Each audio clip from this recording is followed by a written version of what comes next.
Hello friends, मेरा नाम है असाम खान और आप देख रहे हैं मज़ेदार कॉलेज। प्रीवियस लेक्चर में हमने बात किया था लॉ ऑफ डिमांड, उसके अजम्पशन और एक्सेप्शन के बारे में। आज के इस लेक्चर में हम बात करने वाले हैं variation and changes in demand के बारे में, यानी कि वेरिएशन इन डिमांड और चेंजेस इन डिमांड के बारे में। चलिए सबसे पहले हम जान लेते हैं वेरिएशन इन डिमांड के बारे में। सी, when the demand for a commodity falls or rise due to a change in price alone, it is called variation in demand. It can be of two types. अब variation demand का मतलब क्या होता है children? जब कोई भी commodity का डिमांड घट जाता है या फिर बढ़ जाता है, किसके कारण? प्राइस के चेंज होने के कारण। यानी कि जब प्राइस चेंज होता है जिसके वजह से डिमांड कोई भी कमोडिटी का घट जाएगा या फिर बढ़ जाएगा, उसे हम कहेंगे वेरिएशन इन डिमांड। और ये कितने टाइप के होते हैं? दो टाइप के। ठीक है, चलिए सबसे पहला देख लेते हैं। सी, expansion of demand. Expansion of demand refers to rise in quantity demanded due to fall in price alone. अब सबसे पहला इसका टाइप है चिल्ड्रन एक्सपांशन ऑफ डिमांड। अब एक्सपांशन ऑफ डिमांड का मतलब क्या होता है कि प्राइस घटने के कारण क्या होगा? डिमांड बढ़ जाएगा, उसे हम कहेंगे एक्सपांशन ऑफ डिमांड। इसे हम डायग्राम से समझते हैं चिल्ड्रन। सी, देखिए ये क्या है हमारा? ये हमारा प्राइस है पी और क्यू हमारा क्या है? Quantity demand. तो क्या बोल रहा है, जब प्राइस गिर जाता है, घट जाता है, तो हमारा जो डिमांड है वो क्या होगा? राइज हो जाएगा। सी, ये प्राइस यहाँ पे घट जाएगा तो यहाँ से हमारा डिमांड बढ़ जाएगा। देखो आई बात समझ में? देखो यहाँ से हमारा क्यू से हमारा डिमांड जो है बढ़ जाएगा Q1 पे। ठीक है, तो डायग्राम कुछ इस तरह से बनेगा। सी, क्लियर हो गया चिल्ड्रन? है ना? आई बात समझ में? यहाँ पे क्या हुआ, हमारा जो प्राइस है वो P से P1 यानी घट गया और हमारा जो डिमांड है Q से Q1 यानी कि बढ़ गया। ठीक है, तो चलिए देख लेते हैं। So demand moves in downward direction on the same demand curve. तो चिल्ड्रन क्या होगा कि जब हमारा प्राइस घटेगा और डिमांड बढ़ जाएगा तो यहाँ से एक कर्व निकलेगा। ठीक है, देखिए कुछ इस तरह से। तो ए भी क्या रिप्रेजेंट करता है? रेड में कर्व रिप्रेजेंट करता है। तो यहाँ पे जो डिमांड का वे कौन से डायरेक्शन में जाएगा? डाउनवर्ड डायरेक्शन में जाएगा। देखो कुछ इस तरह से ए से बी पे। आई बात समझ में? सो इसे ही कहते हैं चिल्ड्रन एक्सपांशन ऑफ डिमांड। यानी कि जब हमारा प्राइस कम हो जाता है ना, जब हमारा प्राइस कम हो जाता है तो हमारा डिमांड बढ़ जाता है और हमारा डिमांड कर्व कैसे आता है? डाउनवर्ड डायरेक्शन में आता है, उसे हम कहते हैं एक्सपांशन ऑफ डिमांड। ठीक है, चलिए फिर दूसरा टाइप देख लेते हैं, वो है contraction of demand. See, contraction of demand refers to fall in demand due to rise in price alone. अब कॉन्ट्रैक्शन ऑफ डिमांड जो है वो उल्टा है एक्सपांशन ऑफ डिमांड का। कॉन्ट्रैक्शन ऑफ डिमांड में क्या होता है कि यहाँ पे डिमांड हमारा क्या होता है? घट जाता है और प्राइस हमारे यहाँ पे बढ़ जाता है। आई बात समझ में? उसे कहते हैं कॉन्ट्रैक्शन ऑफ डिमांड। सी, ये हमारा डायग्राम में चिल्ड्रन। सी, ये हमारा प्राइस है, ये हमारा क्वांटिटी डिमांडेड।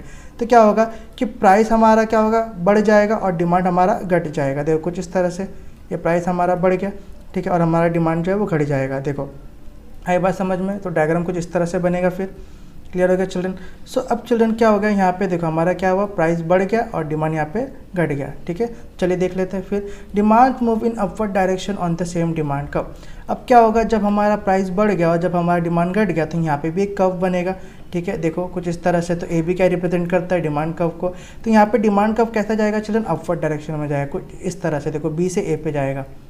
आई बात समझ में? तो इसे कहते हैं कॉन्ट्रैक्शन ऑफ डिमांड। यानी कि जब आपका प्राइस बढ़ जाएगा तो आपका डिमांड कम हो जाएगा और डिमांड कर्व अपवर्ड मूवमेंट में चले जाएगा। इसे कहते हैं कॉन्ट्रैक्शन ऑफ डिमांड। आई बात समझ में? एक्सपांशन ऑफ डिमांड में क्या होता है कि प्राइस कम होता है, क्वांटिटी डिमांड बढ़ जाता है, वो डिमांड कर्व डाउनवर्ड डायरेक्शन में आता है। कॉन्ट्रैक्शन ऑफ डिमांड में क्या होता है कि प्राइस बढ़ जाता है, डिमांड कम हो जाता है और ये डिमांड कर्व अपवर्ड डायरेक्शन में आता है। तो वेरिएशन डिमांड में एक्सपांशन ऑफ डिमांड और कॉन्ट्रैक्शन ऑफ डिमांड आते हैं। अब बात करते हैं चिल्ड्रन चेंजेस इन डिमांड में। See, changes in demand. See, when the demand for a commodity increases or decreases due to changes in other factors and price remain constant, it is known as changes in demand. It is of two types. अब changes in demand क्या होता है children? जब कोई भी commodity का demand बढ़ जाता है या फिर घट जाता है कोई दूसरे फैक्टर के कारण, प्राइस के कारण नहीं। प्राइस यहाँ पे कैसा रहेगा? सेम ही रहेगा, कांस्टेंट ही रहेगा।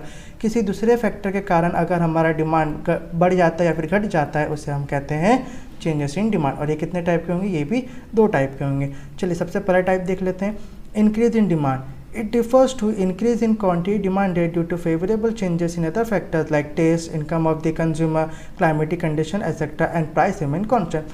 अब इंक्रीज इन डिमांड से हमको समझ में आ रहा है यहाँ पे क्या होगा? हमारा डिमांड बढ़ जाएगा लेकिन प्राइस कैसा रहेगा? कांस्टेंट ही रहेगा। तो डिमांड कैसे बढ़ेगा? कोई फेवरेबल फैक्टर की वजह से बढ़ सकता है, जैसे कि टेस्ट हो गया, इनकम ऑफ द कंज्यूमर हो गया, क्लाइमेटिक कंडीशन हो गया, है ना। मतलब इनकम बढ़ जाती कंज्यूमर की तो ज़्यादा परचेस करेगा। क्लाइमेटिक कंडीशन जैसे अर्थक्वेक, भूकंप वगैरह, सुनामी वगैरह आ जाता है, वहाँ पे डिमांड बढ़ जाती है। आई बात समझ में? तो उसके कारण अगर डिमांड बढ़ता है, प्राइस कांस्टेंट रहता है, तो उसे हम कहते हैं इंक्रीज इन डिमांड। चलिए इसे भी डायग्राम से समझते हैं। सी, ये हमारा क्या है? ये हमारा प्राइस है, ये हमारा क्वांटिटी डिमांड है। आई बात समझ में।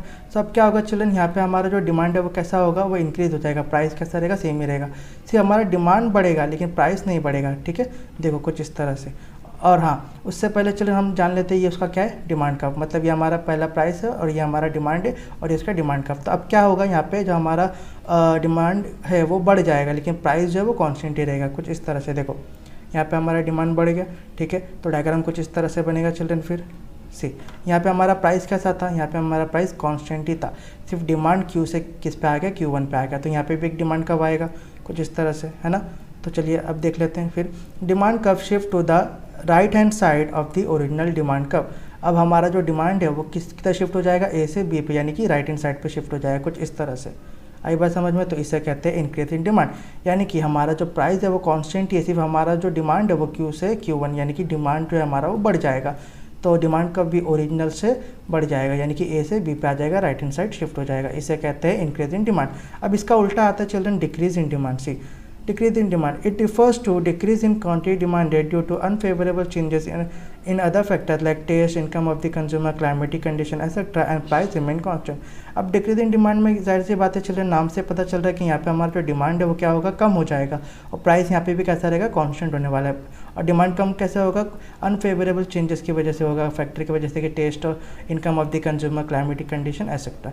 चलिए इसे भी डायग्राम से समझ लेते हैं। सी ये डायग्राम है ना, ये हमारा प्राइस है, ये हमारा क्वांटिटी डिमांड है, ठीक है। तो यहाँ पे भी एक डिमांड कब आएगा चिल्ड्रन, फिर ठीक है, ओके। तो अब क्या हुआ, यहाँ पे हमारा जो डिमांड है वो कम हो जाएगा लेकिन प्राइस जो है वो कैसा रहेगा, कांस्टेंट ही रहेगा। देखो यहाँ पे हमारा डिमांड कम हो गया, ठीक है, प्राइस कांस्टेंट ही था, तो डायग्राम कुछ इस तरह से बनेगा। फिर आई बात समझ में। तो यहाँ पे भी एक हमारा डिमांड कब आएगा, फिर ये देखिए इस तरह से, है ना। चलिए फिर देख लेते हैं। See demand curve shift to the left hand side of the original demand curve.